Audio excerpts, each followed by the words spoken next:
Hello everyone, good afternoon. As you know, my name is Anil Borna and today we will talk about class 11th physics chapter 3 motion in straight line. Okay, chapter 3 है अपना है। Chapter 1 और 2 के videos में आपको दे चुका हूँ। Class 11th में अपन पढ़ रहे हैं अभी। जैसा कि आप जानते ही हैं, अभी हाफ ईयरली का टाइम आ चुका है। तो देखते हैं जो चैप्टर 3 में मेन टॉपिक्स है उन पर। तो पहला ही टॉपिक अपने निकल कर आता है, व्हाट इज़ मैकेनिक्स, जो अपने पहला ही टॉपिक है वो। तो मैकेनिक्स में उसकी डेफिनेशन अपन देख लेते हैं। यांत्रिकी किसे कहते हैं? हिंदी मीडियम में देखें तो यांत्रिकी किसे कहते हैं, उसका क्वेश्चन बनता है। यहाँ देखिए, the branch of physics which deal with study of the motion of object or bodies and the equilibrium of object under several forces is called a mechanics. Mechanics का मीन्स वो होता है, सबसे पहले तो ये फिज़िक्स की ऐसी ब्रांच है जिसमें मोशन के ऊपर आपके स्टडी होती है, ऑब्जेक्ट के मोशन के ऊपर स्टडी होती है। और इसके अलावा जो ऑब्जेक्ट होते हैं, है ना, उनमें जो फोर्स यूज़ होता है उसके ऊपर इसमें स्टडी होती है। उसको क्या बोलते हैं? मैकेनिक्स बोलते हैं, यांत्रिकी बोलते हैं। इसमें दो तरह की मैकेनिक्स होगी आपके, first statics, second is dynamic. First statics, second is dynamics. Statics and dynamics. Statics यानी क्या? स्टैटिक्स आपके उसमें आएगा जिसमें आपके कि जो ऑब्जेक्ट रेस्ट पोजीशन में हो उन पर अगर स्टडी हो रही है तो वो स्टैटिक्स में आएगा।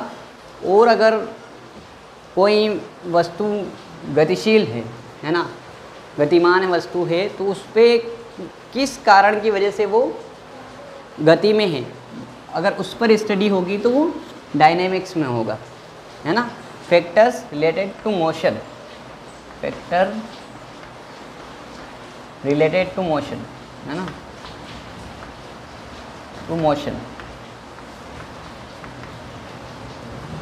मोशन किसकी वजह से हो रही है, उसके फैक्टर्स पर अगर स्टडी करोगे तो डायनेमिक्स के अंतर्गत आता है। और अगर स्टैटिक्स में आएंगे तो जो रेस्ट पोजीशन में होंगी अगर उनके ऊपर होगी तो स्टैटिक्स में आपके आता है। इसके अलावा अपन देखते हैं दूसरा टॉपिक, रेस्ट और मोशन। रेस्ट और मोशन में पहला रेस्ट और मोशन। तो रेस्ट किसे बोलेंगे? कोई वस्तु अगर रेस्ट में है तो कब बोलेंगे अपन रेस्ट में है?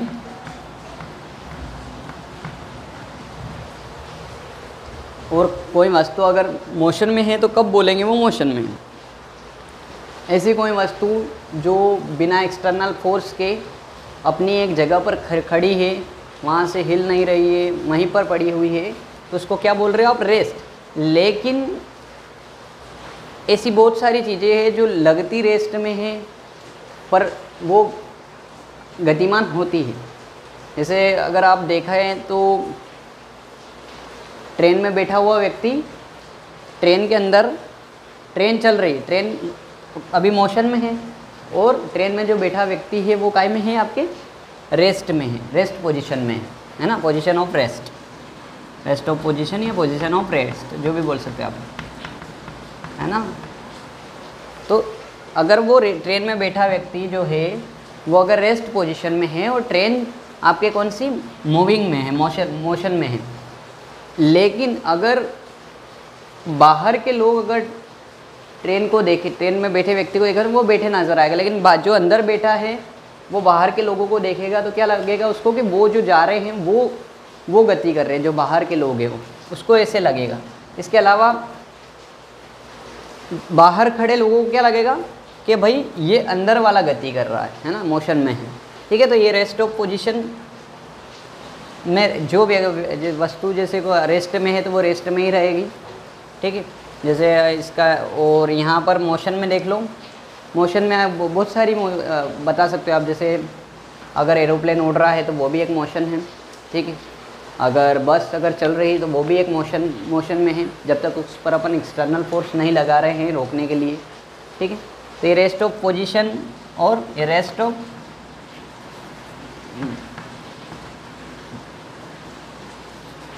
पोजीशन इन मोशन, है ना, मोशन, ठीक है। ये दो चीज़ें हो गई। तीसरी चीज़ अपनी है कॉन्सेप्ट ऑफ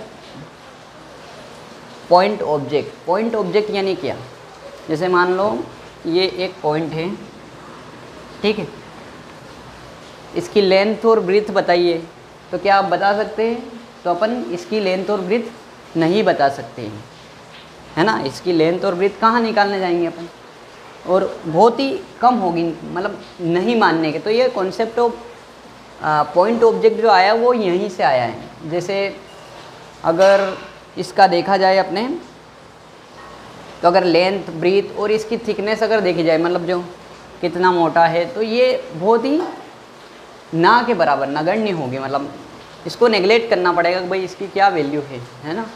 तो ये कॉन्सेप्ट ऑफ जो पॉइंट ऑब्जेक्ट का कॉन्सेप्ट है वो यहाँ से आता है। तो यहाँ पर देखेंगे अपन, जैसे कि एक चीज़ बताता हूँ आपको। जैसे फुटबॉल खेल रहे हैं अपन, है ना, और फुटबॉल में आप देखेंगे कि जो खेल का मैदान जो होता है, ठीक है, मान लो ये खेल का मैदान है और ये फुटबॉल है।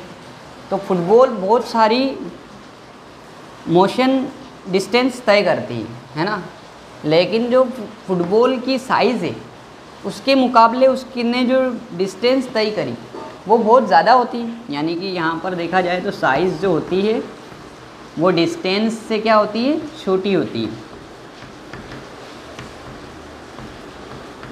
ठीक है। इसके अलावा एक और देख लो, चाहे जैसे कोई कार गति कर रही है बहुत एक जगह से दूसरी जगह, लेकिन जो कार की जो साइज़ रहेगी, कार की साइज़ उसने जो डिस्टेंस तय करी उसकी तुलना में पूरी तरीके से नगण्य मानी जाएगी, ठीक है। यानी कि वो अगर जैसे कार ये ने पहले से कार इतनी बड़ी है तो उसने ये दूरी तय करी, तो ये चीज़ तो इसकी नज़र में पूरी तरीके से नगण्य हो जाती है। इसे बोलते हैं कॉन्सेप्ट ऑफ पॉइंट ऑब्जेक्ट। ये थे, पहला था मैकेनिक्स, दूसरा था रेस्ट और मोशन, थर्ड अपने जो कॉन्सेप्ट आता है कॉन्सेप्ट ऑफ पॉइंट ऑब्जेक्ट। ये तीनों कॉन्सेप्ट जो हैं चैप्टर 3 के हैं। अगर वीडियो अच्छा लगा हो तो आगे अपन ऐसे ही चलते रहेंगे। आगे अपन जो चौथा टॉपिक लाएंगे वो रहेगा आपके types of motion of object. Types of motion of object ये रहेगा अपना अगला टॉपिक। Thank you.